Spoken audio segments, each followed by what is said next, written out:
ನೋಡಿ ಅದು ತೆಗೆದು ಬಿಡೋದು ಈಗಾಗಲೇ ಸಿಎಂ ಹೇಳಿದ್ದಾರೆ. ಅದು ಸ್ಪೀಕರ್ ಅವ್ರಿಗೆ ಸಂಬಂಧಪಟ್ಟಂತ ವಿಚಾರ. ಸ್ಪೀಕರ್ ನಿರ್ಣಯ ಮಾಡಬೇಕು.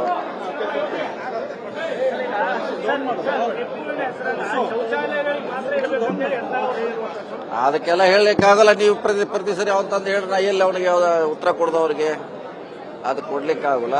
ಸಾವರ್ಕರ್ ಬಗ್ಗೆ ಈಗಾಗಲೇ ಫೋಟೋ ಹಾಕಿದ್ದಾರೆ. ಅದು ತೆಗೆದ್ರಿಂದ ಏನು ಮೈನಸ್ ಇಲ್ಲ ಪ್ಲಸ್ ಇಲ್ಲ. ಅದ್ರ ಯಾಕೆ ಇವಾಗ ಮತ್ತೆ ಸೃಷ್ಟಿ ಮಾಡೋದು? ಇದ್ದಟ್ಟು ಇರೋದು ಒಳ್ಳೇದು.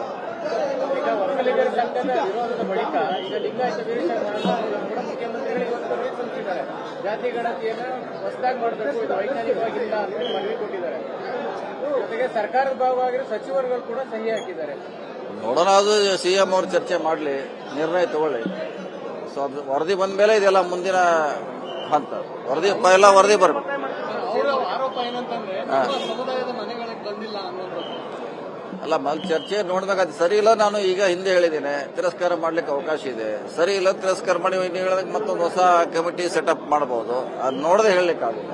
ರಾಹುಲ್ ಅವರು ಇಡೀ ದೇಶದಾದ್ಯಂತ ನಾವು ಜಾತಿ ಗಣತಿ ಮಾಡ್ತೀವಿ ಅಧಿಕಾರದಲ್ಲಿ ಅಂತ ಹೇಳ್ತಾರೆ. ಇಲ್ಲಿ ಕಾಂಗ್ರೆಸ್ ಸರ್ಕಾರ ಸಚಿವರುಗಳು ವಿರೋಧಿ ಸಹಿ ಆಗ್ತಾರೆ. ವಿರೋಧಿ ಅಂದ್ರೆ ಅದು ಸರಿ ಇಲ್ಲ ಅನ್ನೋದು ವಿರೋಧಿ ಅಷ್ಟೇ.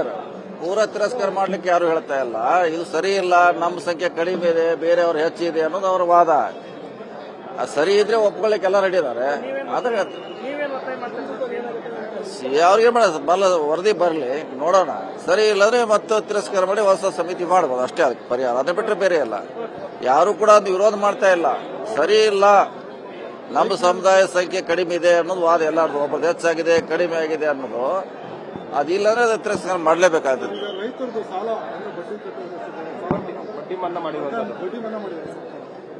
ಮಾಡಿದ್ದಾರೆ, ಅದು ಒಳ್ಳೆ ತೀರ್ಮಾನ. ಯಾಕಂದ್ರೆ ರೈತರು ಸಂಕಷ್ಟದಲ್ಲಿದ್ದಾರೆ, ಮಾಡಿದ್ದಾರೆ, ಒಳ್ಳೆ ನಿರ್ಣಯ.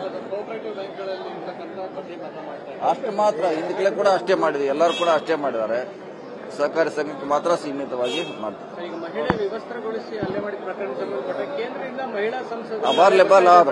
ಬರ್ತಾ ಇದಾರೆ. ಬರ್ಲಿ, ನೋಡ್ಲಿ, ಅವರು ಸಿಚುವೇಶನ್ ಇದ್ರೆ ಹೇಳಿ. ಮುಂದೆ ನಾವು ಭೇಟಿ ಕೊಟ್ಟಿದ್ದೀವಿ. ಅವ್ರಿಗೆ ಏನ್ ಬೇಕಾದ ಈಗಾಗಲೇ ಮುಖ್ಯ ಆಗಿರಂತ ಅರೆಸ್ಟ್ ಮಾಡಬೇಕಾಗಿತ್ತು. ಸುಮಾರು 8 ಜನ ಅರೆಸ್ಟ್ ಮಾಡಿದ್ದಾರೆ. ಸೊ ಅದು ಈಗಾಗಲೇ ನ್ಯಾಯಾಲಯ ಇದೆ. ಮುಂದಿನ ತೀರ್ಮಾನ ನ್ಯಾಯಾಲಯಕ್ಕೆ ಬಿಟ್ಟದ್ದು. ನ್ಯೂಸ್ ಫಸ್ಟ್, ನಿರ್ಭೀತಿಯಿಂದ ನಿಮ್ಮ ಪರವಾಗಿ.